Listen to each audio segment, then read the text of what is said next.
So now we'll get to a big controversial topic. Less controversial if you're in the functional fitness realm is exercise variety for functional fitness. Is it good? Is it bad? Pros and cons.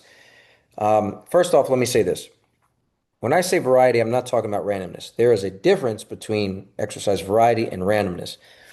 If you're not sure how I delineate the two, I'm going to get into it a little bit now. But in the previous video to this, talking about the best amount of rest between sets for functional fitness, watch that video because I talk about the anatomy of the perfect tricep. And we talk about how to pick exercises to avoid randomness while still giving constant variety. Very important stuff. So let's talk about this. Well, as you've seen before, the functional fitness programs and templates that I use are really divided in two ways. We have main lifts that stay consistent, that aren't varied. They stay consistent for about 4 to 6 weeks or workouts, while the active recovery exercises are constantly varied. All right, so we get the best of both worlds with the worst of none.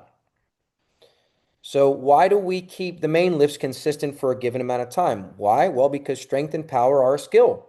You have to, excuse me, you have to practice certain things consistently to improve at that skill. Plus, as I've said a few times before, even people who love training variety also love clear-cut numbers to show results, and numbers don't lie. So keeping some things consistent, you can prove to them that they are getting better because numbers don't lie. Because we have progression built into the templates, built into the programs. You'll see that in the sample programs that I use, how we ensure progress in each of these phases. So you know the program is working.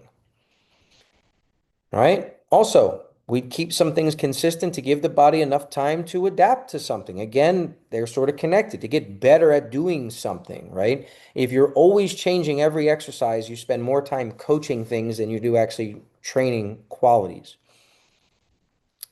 And doing things consistently for 4 to 6 workouts or 4 to 6 weeks or so isn't long enough for the program to become boring, stale, or no longer beneficial.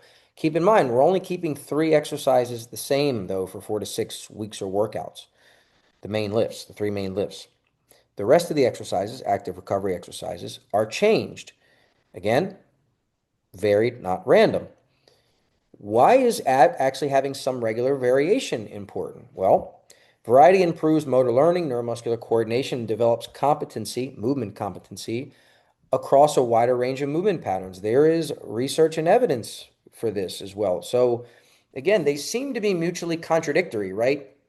Or constant monotony, which is boring, but we need it for practice, and constant variety, which is exciting, but sometimes falls into randomness. Randomness. We're not doing either. Like I said, best of both, worst of none. Having some variety isn't just fun, though, and we have several studies, although you shouldn't really need studies to tell you this if you're in the real world, but we actually have several studies that show that increasing exercise, incorporating some variety in training increases exercise enjoyment. What I'm showing you this first bullet point to demonstrate is there are some actual training and athletic and coordination and physical quality benefits to adding some consistent variety, right? You basically expand your movement vocabulary, right? You get better at using your body as a whole.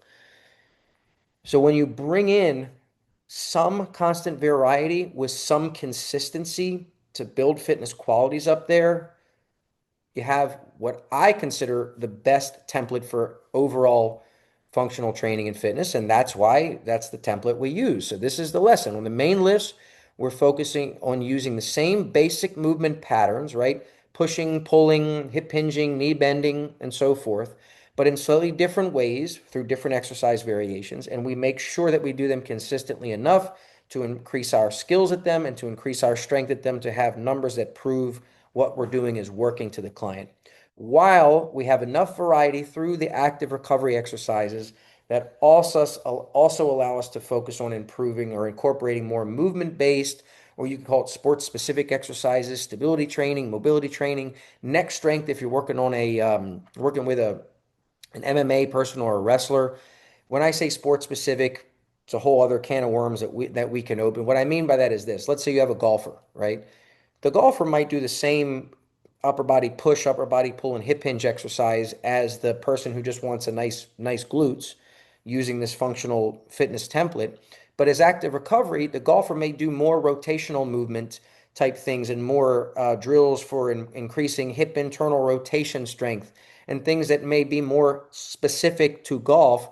Whereas the person who's a little bit more, the mom who's a little bit more physique related and who wants better buns, then after the upper body pushing and upper body pulling exercises, active recovery, I'll also give her more glute exercises to go along with whatever lower body lift that she did in the first tricep.